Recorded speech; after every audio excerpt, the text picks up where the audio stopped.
आज का मुद्दा है कि क्या सचिन पायलट जो है लोकसभा का चुनाव लड़ेंगे। सचिन पायलट आपको बता दूं कि अभी वो राजस्थान में विधायक हैं। पायलट ही नहीं, कांग्रेस के कई दिग्गज नेताओं की लोकसभा चुनाव में लड़ने या न लड़ने को लेकर के एक अजीब सी स्थिति बनी हुई है। सूत्र बताते हैं कि दिल्ली में हुई कांग्रेस की जो स्क्रीनिंग कमेटी की बैठक थी, उसमें सभी बड़े नेताओं को लोकसभा का चुनाव लड़ने की सिफारिश की गई है। इसमें सचिन पायलट, डॉक्टर सीपी जोशी, गोविंद सिंह डोटासरा, वैभव गहलोत, शांति धारीवाल, अशोक चांदना, प्रमोद जैन भाया समेत आधा दर्जन से ज़्यादा नेताओं के नाम का पैनल तैयार किया गया है। टोंक सवाई माधोपुर लोकसभा सीट से पैनल में कांग्रेस के राष्ट्रीय महासचिव और राजस्थान के पूर्व डिप्टी सीएम सचिन पायलट का नाम शामिल है। सूत्र बताते हैं कि पायलट ने कांग्रेस हाईकमान और आलाकमान से लड़ने या ना लड़ने पर फैसला छोड़ दिया है उन्हीं के हाथों में। पायलट खुद चुनाव लड़ेंगे या किसी के नाम का प्रस्ताव करेंगे, ये देखने वाली बात होगी। वहीं पीसीसी चीफ गोविंद सिंह डोटासरा ने लोकसभा चुनाव लड़ने से इनकार नहीं किया है। इनके अलावा लोकसभा उम्मीदवारों के पैनल में पूर्व विधानसभा अध्यक्ष सीपी जोशी, शांति धारीवाल, अशोक चांदना का नाम भी शामिल है। कांग्रेस ने प्रदेश में दिग्गज नेताओं को चुनाव लड़ने का जो है एक तरह से उनकी बात कही है।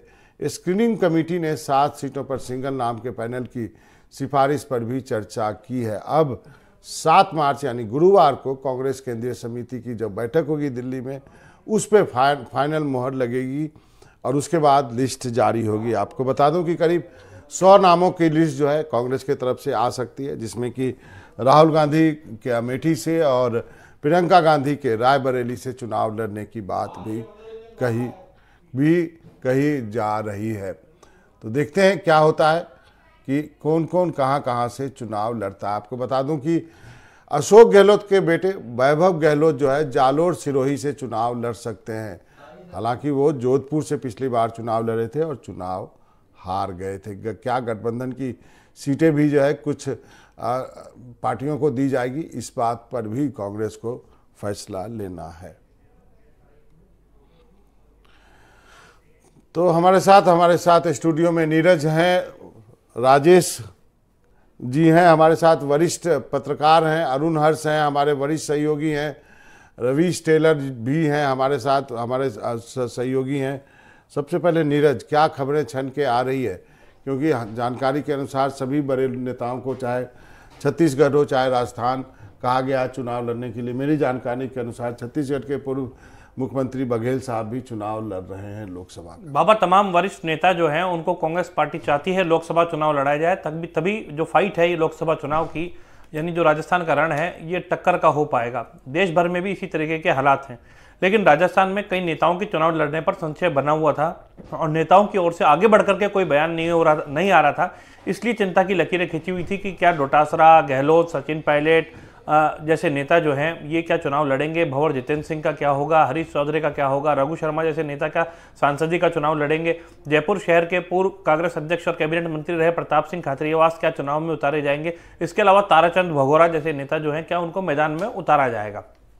अब जो स्क्रीनिंग कमेटी की बैठक हुई उसमें करीब 7 नामों का सिंगल पैनल जो है वो सामने आ गया है। सचिन पायलट के टोंक सवाई माधोपुर सीट से चुनाव लड़ाने पर जो है पैनल बन गया है, लेकिन पायलट ने बात कही है कि कांग्रेस हाईकमान निर्णय कहेगा। हाईकमान सूत्र बताते हैं हाईकमान ने कहा है कि पायलट चुनाव लड़ें, लेकिन अब पायलट ने कहा है हाईकमान को मैंने अपनी बात कह दी है। उनके जो सोर्सेज हैं नजदीकी वो बता रहे हैं कि हमने अपनी बात रख दी है। तो बात क्या रखी गई है, हाईकमान और उनके बीच में क्या बातचीत हुई है? अशोक गहलोत ने अभी तक खुद चुनाव लड़ने की कोई बात नहीं कही है। हालांकि उनके पुत्र वैभव गहलोत जो हैं उन्होंने जोधपुर गजेंद्र सिंह शेखावत के अलावा अब की बार सीधे जालोर सिरोही सीट पर जाने की बात कही है। जी, अब आगे बढ़ते हैं। आपकी जानकारी सही है।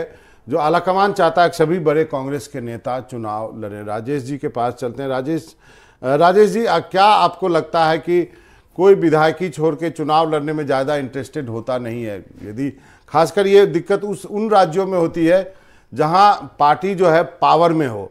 राजस्थान में कांग्रेस पावर में नहीं है तो कोई दिक्कत नहीं होना चाहिए यदि वो सचिन पायलट को या बाकी नेताओं को चुनाव लड़ने के लिए कहा जाए तो। राजेश जी। जी बिल्कुल मनोरंजन जी, देखिए अभी जब से भाजपा ने अपने 15 उम्मीदवार यहाँ पे घोषित किए उसके बाद थोड़ी सी तेजी कांग्रेस की तरफ से भी दिखाई दे रही कि वो चाहते हैं कि उनके उम्मीदवार भी जल्द से जल्द मैदान में आए और उनको समय मिले चुनाव लड़ने के लिए। लेकिन जो बड़ी दिक्कत है वो ये है कि यहाँ पर आप उन्हीं उम्मीदवारों को टटोल रहे हैं जो ऑलरेडी आपकी विधानसभा का चुनाव लड़कर जीत कर आ चुके हैं। तो इसका मतलब सीधे तौर पे संकेत देखा जाता है कि आपके पास एक सेकंड लाइन चुनाव लड़ने के लिए नहीं है। ऐसी कोई मजबूत आपके पास ऐसे उम्मीदवार व्यक्ति नहीं है जो 15 जो भाजपा ने घोषित किए नाम, उनको सीधी तौर पर चुनौती या टक्कर दे सके। क्योंकि ये चुनाव, लोकसभा चुनाव सीधे तौर पर मुख्यमंत्री नरेंद्र मोदी के चेहरे पर ही लड़ा जा रहा है। और जो इम्पैक्ट उन्होंने विधानसभा चुनाव के अंदर भी दिखाया था, क्योंकि राजस्थान, मध्य प्रदेश, छत्तीसगढ़ सहित जो 5 विधानसभा के चुनाव हुए थे, 5 जगह चेहरे सीधे तौर पे वही थे। और लोकसभा चुनाव तो डायरेक्ट नरेंद्र मोदी के पाले का और मैदान का चुनाव है। तो ऐसी स्थिति में राजस्थान में जहां पर कांग्रेस बिल्कुल मजबूत विपक्ष के तौर पर काम कर रहा है, उसके बावजूद भी यदि उनके पास उम्मीदवार नहीं है और उनको ढूंढने पड़ रहे हैं, तो वास्तव में विपक्ष के लिए वो चिंताजनक बात है। इसका दूसरा पहलू, राजेश जी, इसका दूसरा पहलू है कि जब आपके पास एस्टेब्लिश चेहरे हों तो उनको विधानसभा में बैठाने से अच्छा है कि उनको लोकसभा के लिए चुनाव लड़ने के लिए उनको प्रेरित किया जाए और उनको बोला जाए कि आप लोकसभा ट्राई कीजिए।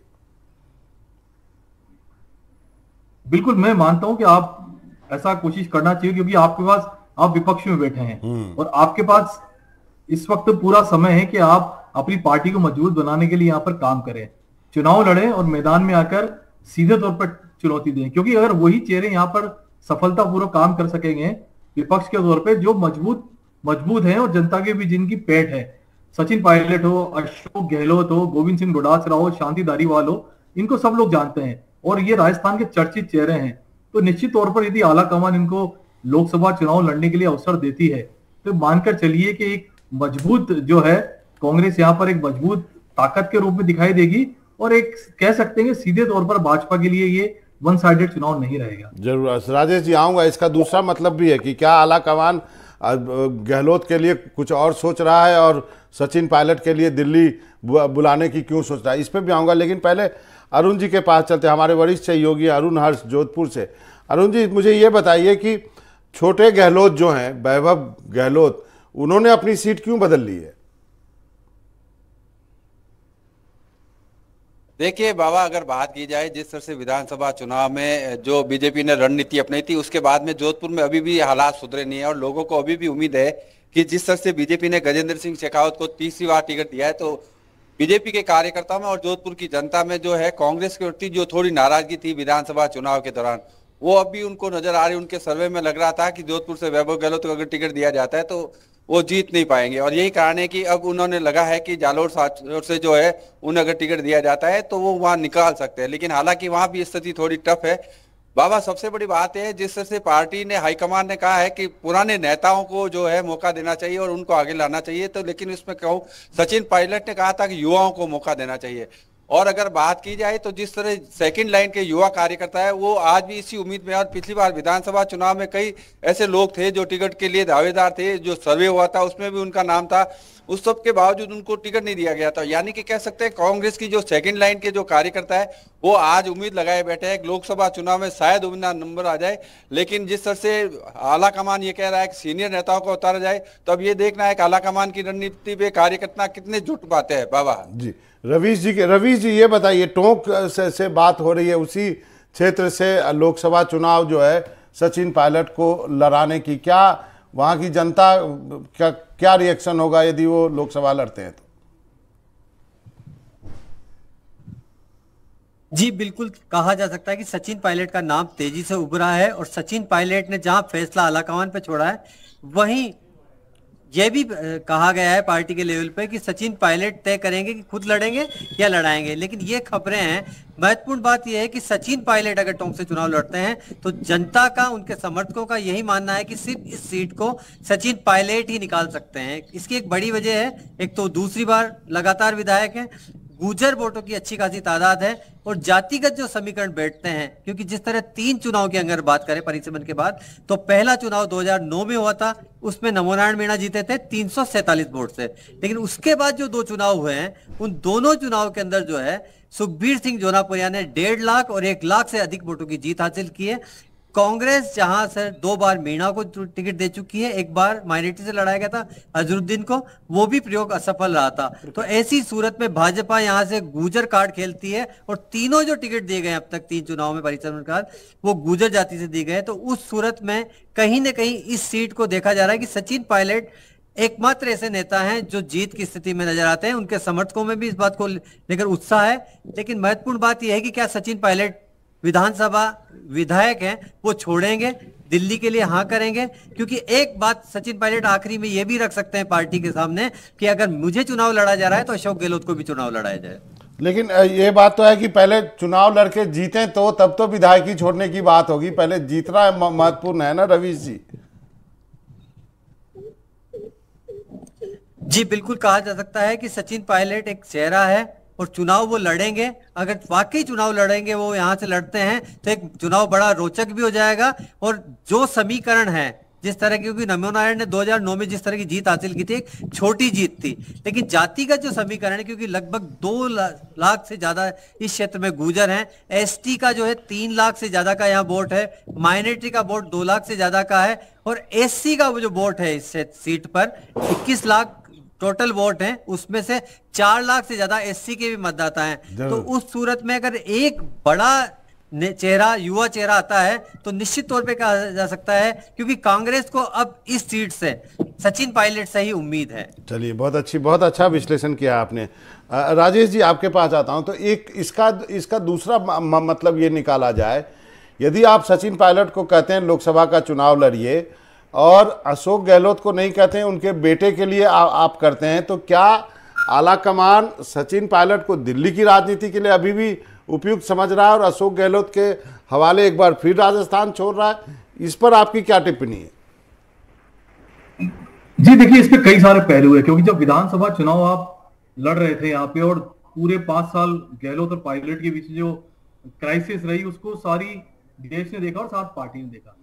हर बार गहलोत को ये लगता था कि मैं इनको पार्टी से निकालने में कामयाब रहूंगा, उन्होंने हर संभव कोशिश भी की, लेकिन पार्टी जानती थी कि राजस्थान के अंदर हमें भविष्य के नेतृत्व को भी देखना है और कांग्रेस को मजबूत बनाए रखना है। यही कारण था कि उन्होंने उनको एआईसीसी का मेंबर बनाया। मेंबर बनाने के बाद चुनाव लड़ाया और चुनाव में सचिन पायलट जीत कर भी आए। तो कहीं ना कहीं सचिन पायलट के मन में भी ये दुविधा है कि यदि मैं राजस्थान से बाहर यदि चला जाता हूं और मुझे सांसद का चुनाव लड़ाया जाता है और यदि वो जीत गए तो वो निश्चित तौर पर फिर केंद्र की राजनीति पे आएंगे। ऐसी स्थिति में फिर वो जो उनके मन में कसक है कि अब मैं यहाँ पर पार्टी को एक मजबूती के साथ तैयार करके लाया था, यहाँ पर मैंने कांग्रेस को जिताकर आगे लाया था, उसके बावजूद मैं मुख्यमंत्री नहीं बन सका। तो कई सारी दुविधाएं सचिन पायलट के मन में भी होगी। और जैसा अभी रवि जी ने कहा कि यदि उनको आला कमान अगर बोलता भी है कि आप लोकसभा को चुनाव लड़िए, तो निश्चित तौर पर चाहेंगे कि वो अपने साथ अशोक गहलोत को भी इस मैदान में खींच के लाए ताकि मुकाबला बराबरी का रहे। और यदि फिर से यदि बाद में कोई ऐसे सर्कमस्टांसेस बनते हैं, 5 साल बाद फिर परिस्थितियां बदलती है, तो सचिन पायलट फिर से राजस्थान में आए और यहाँ पर अपने उस सपने को पूरा कर सके जो उनके मन के अंदर पिछले 10 सालों से पल रहा है। जी नीरज जी बाबा, हम साथ साथ हैं का मैसेज देने की यहाँ पर कोशिश जो है उन नेताओं की ओर से की जा रही है, क्योंकि ये चुनावी समर जो है, लोकसभा का चुनाव होने वाला है और लोकसभा चुनाव यदि जीत भी जाते हैं तो जाकर के किसे फेस करना पड़ेगा, ये चीज़ जो है नेताओं के दिमाग में चल रही है। क्योंकि स्थिति क्या बनने वाली है चुनाव के बाद में, क्योंकि बीजेपी अपना एक बड़ा मिशन अब की बार लेकर के चल रही है। और राजस्थान के पिछले 2 चुनाव की बात करें तो 25 की 25 सीटें बीजेपी के खातों में गई थी। अब राजस्थान की धरती जो है वो छोड़ने के लिए कोई नेता तैयार नहीं होना चाहता है। वरिष्ठ नेताओं यहाँ पे सवाल ये है कि राजस्थान में भी रह के तो कुछ मिल नहीं रहा है ना, विधायकी से भी तो कुछ मिल नहीं रहा है। और इस बार शायद होप लगता है, क्योंकि बीजेपी जिस ढंग से टिकट काट रही है या फिर टिकट बदल रही है, चाहे कांग्रेस से ले जाके लोगों को लड़वा रही है, उससे भी तो वो भी तो एक पहलू है बाबा। वो एक पहलू है, लेकिन जो टिकट अभी तक दिए हैं बीजेपी ने बहुत मजबूत टिकट दिए हैं और प्री प्लानिंग के साथ में रणनीति के तहत दिए हैं। महेंद्रजीत सिंह मालवीय जैसा आदिवासी क्षेत्र का बड़ा नेता जो है वो बीजेपी में जा चुका है और स्थिति यह है कि कांग्रेस को उम्मीदवार जो है वो खोजे अब तक नहीं मिल पाए। आप ये बताइए कि चूरू की सीट, राजेश जी आप ये बताइए, चूरू की सीट जो टिकट काटी बीजेपी ने, उसके बाद वहां के जो सांसद हैं वो सबसे पूछे जा रहे हैं सोशल मीडिया पर, आखिर बताओ तो सही मेरी गलती क्या है? जी देखिए, ये चुनाव का रण है और यहाँ पर पार्टी अपनी रणनीति के हिसाब से चुनाव लड़ती है, और जिस व्यक्ति को उन्होंने टिकट दिया है वो अपने आप में बहुत मजबूत व्यक्तित्व है, ओलंपियन है, पैरा ओलंपिक खिलाड़ी में देश का 2 स्वर्ण पदक है उसके नाम। देवेंद्र झाझड़िया वहां पर बहुत एक्टिवेट भी रहे हैं पार्टी के प्रति, तो वो चेहरा ऐसा है। फिर देखिए, हम जानते हैं कि चुनाव किसके चेहरे पे लड़ा जा रहा है, कौन इसके अंदर सेंटर पॉइंट पे है, वो सारी चीजें पहलू साफ है। लेकिन हाँ, कांग्रेस ऐसे लोगों को जरूर एक्सप्लोर कर रही है, क्योंकि कई ऐसे नाम सामने आ रहे हैं जिनके टिकट कटे हैं, तो हो सकता है वो कांग्रेस के पास जाए या कांग्रेस उनसे कांटेक्ट करे और बात करे कि भी हमारी क्षेत्र के अंदर हमने मोदी के चेहरे के नाम पर भाजपा के साथ ही बड़े प्लेटफॉर्म पे रहे, लेकिन हमने बहुत मजबूती के साथ कामकाज किया है, तो हम उन काम को लेकर जनता के बीच में जाएंगे और उनसे पूछेंगे कि भाजपा ने क्यों हमें दरकिनार किया, क्यों हमने अच्छा काम किया उसके बावजूद हमारे साथ ये सलूक किया। तो वो एक मानवीयता या एक किसी इमोशनल सेंटिमेंट्स के ऊपर उनको चुनाव लड़ा सकते हैं, तो मुकाबला निश्चित तौर पर रोचक होगा, क्योंकि जो कस्बा है वो बहुत मजबूत वहां के नेता हैं, ग्राउंड लेवल के नेता हैं। इसके अलावा जिनका भी टिकट कटा है वो सब अपने क्षेत्र के अंदर पिछले 5 साल में कामकाज करते रहे। तो यदि कांग्रेस भी भाजपा की तरह ऐसे सेंटिमेंट्स को बुलाने की कोशिश करती है तो मुकाबला रोचक तो जरूर दिखेगा। जी, मुबारक हमारे साथ जुड़ गए जयपुर से। मुबारक, आप क्या सुन रहे हैं? जयपुर से भी किसी को लड़ाने की बात हो रही है, कांग्रेस के एक वरिष्ठ नेता को, कि इस बार वो सांसदी का चुनाव लड़ें। आपके पास क्या खबरें? जी बाबा, देखिए, राजधानी जयपुर को लेकर अलग अलग चर्चाएं हैं। हालांकि कांग्रेस के अंदर खाने ये भी चर्चाएं हैं कि सीट को जीतना कांग्रेस के लिए अपने आप में बहुत बड़ी बात होगी और काफी टफ ये मुकाबला रहने वाला है, क्योंकि यहाँ पहली लड़ाई तो ये है कांग्रेस को लड़ने की, यहाँ उतारा किसे जाए, किसी ब्राह्मण चेहरे को उतारा जाए या किसी वैश्य समाज से किसी को टिकट दिया जाए या फिर किसी राजपूत चेहरे को यहाँ से मैदान में उतारा जाए। तो ऐसे में बड़ी कश्मकश है। पहली बात तो टिकट को लेकर कि टिकट प्रताप सिंह खाचरियावास को दी जाएगी या आर तिवारी, जो कि हवा महल से विधानसभा चुनाव लड़ चुके, हालांकि नजदीकी अंतर से उनकी हार हुई, लेकिन वो भी कतार में है और पार्टी के कुछ लोगों का कहना है कि आर तिवारी को मौका मिल सकता है। लेकिन एक और नाम यहाँ सामने आ रहा है, जैसे कि नीरज जी भी चर्चा कर रहे थे कि सीपी जोशी का भी नाम यहाँ सामने आ रहा है कि सीपी जोशी को भी यहाँ से मैदान में उतारा जा सकता है। ऐसे में पहली लड़ाई तो ये है कि टिकट आखिर किसे दिया जाएगा, और अगर टिकट दिया जाएगा तो उसके पीछे जो है रणनीति क्या रहेगी। सीपी जोशी चुनाव लड़ते हैं तो सीपी जोशी को यहाँ चुनाव लड़ने के लिए अलग से जो है रणनीति बनानी होगी। आर तिवारी यहाँ के लोकल हैं और पहले विधानसभा चुनाव लड़ चुके हैं, लंबे समय से कांग्रेस के कार्यकर्ता रहे, इंदिरा गांधी के समय से कांग्रेस से जुड़े रहे हैं, उनके साथ काम किया है, तमाम वो चीजें। दूसरी ओर प्रताप सिंह खाचरियावास, जिन्हें सड़क का नेता कहा जाता है, हालांकि वो भी इस बार विधानसभा नहीं पहुंच पाए, सिविल लाइन से चुनाव हार गए थे विधानसभा, लेकिन प्रताप सिंह खाचरियावास वो चेहरा है जिसका हर विधानसभा में उनको लोग जानते हैं, उनसे लोग जुड़े हुए हैं। और सड़क से सदन तक की जब लड़ाई लड़ी जाती थी तो प्रताप सिंह खाचरियावास सड़कों पर लड़ाई लड़ते थे, रोडे जाम कर देते थे। जयपुर जाम का ऐलान अगर कोई कांग्रेस का नेता जयपुर में करता था तो प्रताप सिंह खाचरियावास ही है। तो ऐसे में किसे जो है टिकट दी जाएगी ये भी अपने आप में विषय। हालांकि किसी नेता से जब हमारी, इन तीनों में से एक नेता से जब हमारी बात हुई अनऑफिशियल, तो उन्होंने कहा कि मेरा तो लड़ने का विचार है नहीं, लेकिन अगर राहुल गांधी मेरे को बोल देंगे तो फिर चुनाव तो लड़ना ही है। तो ऐसा उनका कहना है थी, लेकिन पार्टी यहाँ किसे टिकट देकर मैदान में उतारती ये अपने आप में बड़ी बात होगी। जरूर, एक बार फिर से अरुण जी के पास चलते हैं, फिर रवि जी के पास जाएंगे। अरुण जी, आप बताइए, आप हमने तो बात की कि भाई क्यों जो है वैभव गहलोत जो है जोधपुर छोड़ के चले गए। आपके आसपास की सीटों का क्या आकलन है आपका? देखिए मनोरंजन जी, बाबा मैं बताना चाहूंगा, जिस तरह से अगर बात की जाए, पाली में कई जो है जाट चेहरे कांग्रेस के अंदर टिकट के दावेदारों की काफी लंबी लिस्ट है, लेकिन युवा कार्यकर्ता है जो लंबे समय से जो पार्टी और संगठन से जुड़े थे, वो इस बार नजरें टिकाए हुए कि संभवतः उसकी लॉटरी इस बार खुल जाए। क्योंकि कांग्रेस के अंदर जिस तरह से पुराने जो चेहरे हैं, जिस तरह से पाली का अगर बात की जाए, पूर्व सांसद बद्रीराम जाखड़ का नाम चल रहा था, लेकिन जिस तरह से वो पिछले विधानसभा चुनाव में हार गए थे और सांसद का चुनाव भी पिछली बार हार चुके थे, तो अब लोग चाहते हैं पाली में कोई नया चेहरा है। इसी तरह से बात अगर जालोर सांचौर की जाए, जहाँ वैभव गहलोत का नाम चल रहा है, लेकिन कुछ और कार्यकर्ता है वो ये चाहते हैं कि कोई नया चेहरा ऐसा आए जो यहाँ से जुड़ा हुआ। वैभव गहलोत को लोग स्थानीय नहीं मानते हैं, ये अलग बात है कि मेरा अरुण जी, मेरा ये सवाल है कि अरुण जी, मेरा ये सवाल है कि अशोक गहलोत ने अपने बेटे के लिए यही सीट क्यों चुनी है? इसका जवाब चाहिए। ये सबसे बड़ी बात ये ट्राइबल बेल्ट है बाबा। जिस तरह से जो है सांचौर जालोर सिरोही जो है ये पूरा ट्राइबल बेल्ट है, और वहां पर जिस तरह से पूर्व में अगर कह सकते हैं केंद्रीय गृह मंत्री बूटा सिंह रहे थे, वो यहाँ से नहीं थे, लेकिन उनके ऊपर वहाँ की जनता ने पूरा ट्रस्ट किया था और लगातार वो जीतते रहे थे। और यही कारण है कांग्रेस इस सीट को सेफ मानती है कि आदिवासी जो वोट बैंक है और जो कांग्रेस से जुड़े हुए मतदाता है, इस कारण से उन्हें उम्मीद है कि इस बार वैभव गहलोत वहां से निकल सकते हैं। हालांकि इससे पूर्व जो सर्वे आया था उसमें वैभव गहलोत के निकलने की पूर्ण संभावना थी कि उस समय देवजी पटेल से लोगों की नाराजगी थी। इस बार बीजेपी ने टिकट बदल दिया है तो संभावना थोड़ी टक्कर वाली लग रही है, लेकिन ये 100% आप नहीं कह सकते हैं कि वैभव गहलोत की जीत निश्चित होगी। लेकिन कांग्रेस ये कयास लगा रही है कि उनके जो परंपरागत वोट है उनके माध्यम से वो जीत हासिल कर सकती है।